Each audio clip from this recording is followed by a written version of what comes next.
you know the story of Medusa? When I say that name, your mind probably conjures a woman with snakes for hair and a gaze that turns you to stone, a boss fight in a video game, or a sultry villainess from a movie. But do you know the mythology surrounding her? In Ovid's Metamorphoses, he describes how Medusa was once a priestess of Athena, until the sea deity, Poseidon, Athena's rival, assaulted her within Athena's temple as a sign of disrespect. Instead of taking her wrath out on Poseidon, Athena targeted Medusa, turning her hair into snakes, nails into claws, teeth into tusks, and giving her that petrifying glare she's so well known for, turning her into a Gorgon. Medusa joined some other Gorgons in hiding, until Athena's brother Perseus was sent on a quest to kill her, and to bring back her head as a trophy. Now, this is just one account of Medusa's story. Others claim that the relationship she had with Poseidon was consensual, or that she had been a Gorgon from the very beginning. It's important to recognize that with Greek mythology, there exist many, often conflicting, iterations of the same story that are all equally true. But while not all versions of Medusa's tale include this aspect of sexual assault, I think the one that appears in Photocopier does. Photocopier tells the story of a college student named Sur, who wakes up the day after a party thrown by her theater troupe, Matahari, with no memories of the night before. Based on other people's accounts of her behavior, Sur suspects she was drugged, and starts trying to piece together what happened to her, while also controlling the fallout of that night's events. Sur realizes that she was drugged by the troupe's photographer, Rama, so that he could take nude photos of her, which he then distorted and incorporated into the set design for Matahari's current play, a dramatization of Perseus and Medusa. She's not the first person he's done this to. Sur teams up with two of Rama's other victims, Farah, who left Matahari when no one believed her accusations about Rama, and Tariq, who felt silenced by the stress of being the group's production manager and wanting their play to succeed.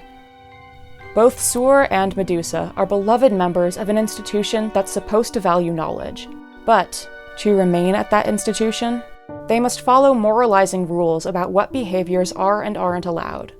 In Medusa's case, sex is banned, especially with any of Athena's enemies. In Sur's, she'll lose her scholarship if she's caught. Itu wajib menjaga akhlak dan berkelakuan baik. A powerful individual who knows about them through their institution assaults them. But when they tell the heads of the institution that's supposed to protect them what occurred, the blame is placed on them. The dean doesn't care why or how Sur became intoxicated. He doesn't tell her to prove she was drugged by someone else, but to prove she didn't have any drugs in her system at all. Athena doesn't care if the sex between Poseidon and Medusa was rape. All that matters to her is that it happened. Rama's family are wealthy funders of the school.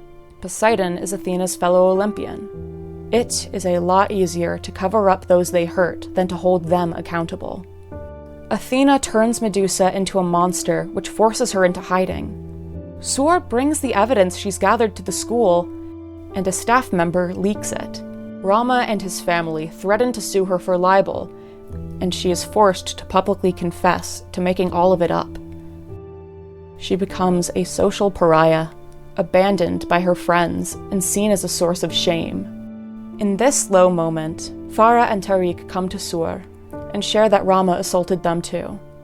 The three of them join together in solidarity, becoming one another's support systems. Medusa's fellow Gorgons join her in hiding, and the three of them work together to rebuild their lives.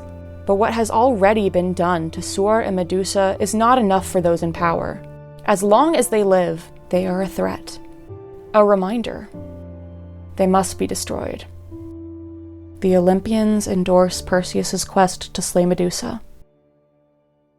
Throughout the movie, we see people spraying for mosquitoes that have been spreading a sickness, while the following lines blare on repeat.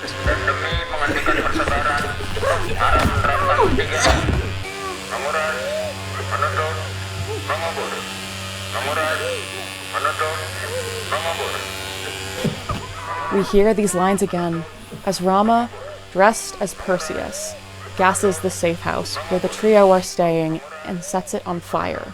all while tauntingly reciting lines from Matahari's play. Perseus datang ke sarang Medusa, menemui 3 gorgon bersaudari yang cantik dengan rambut ularnya. They say Medusa could turn people to stone with her gaze. Sur clearly cannot. Throughout the movie, there are constant shots of her looking people in the eyes. Harus lihat mata, kalau nggak bad luck, okay? But after her assault takes place, they stop returning her gaze. If you were to look into her eyes, you'd see her fear. You'd see her pain. You'd know she isn't lying. If we were to look into Medusa's eyes, would we see the same? What if her eyes never had any magical properties? What if the Olympians had just wanted to prevent people from seeing that Medusa wasn't a monster, but a girl they had failed and made their scapegoat? Poseidon and Rama are the monsters. Rama is the one whose gaze people flinch from, which dehumanizes. Medusa's eyes supposedly turned people into stone, but Rama outright admits,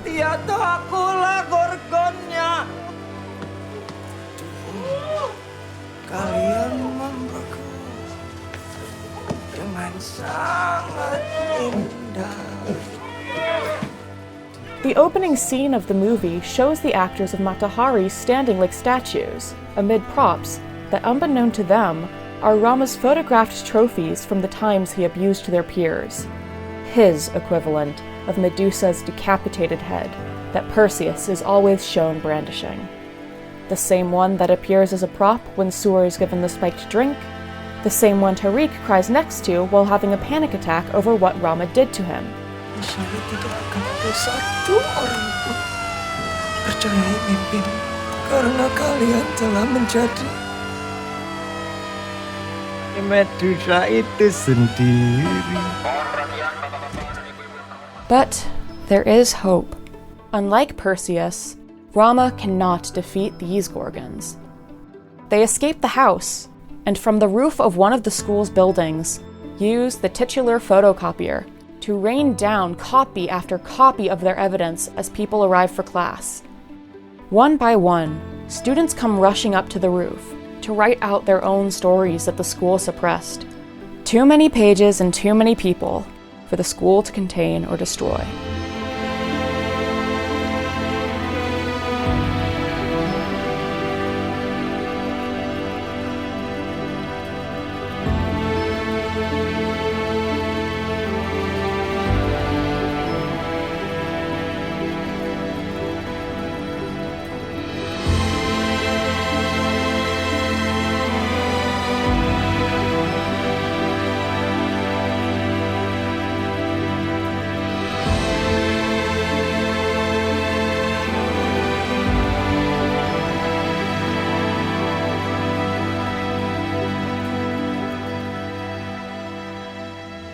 Medusa has been adopted by many members of the Me Too movement as a symbol of survivorship and the victim blaming that is so prevalent in instances of sexual assault.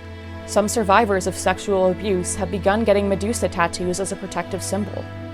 As for me, getting a tattoo would conflict with the form of Judaism I practice.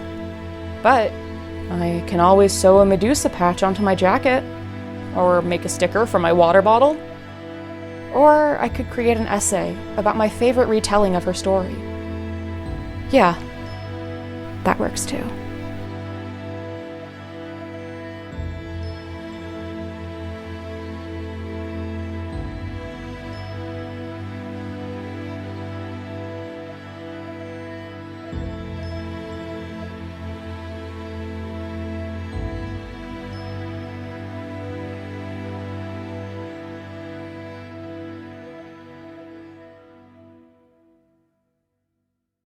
Guys, I'm so happy! I love myself. I love all the survivors in this bitch.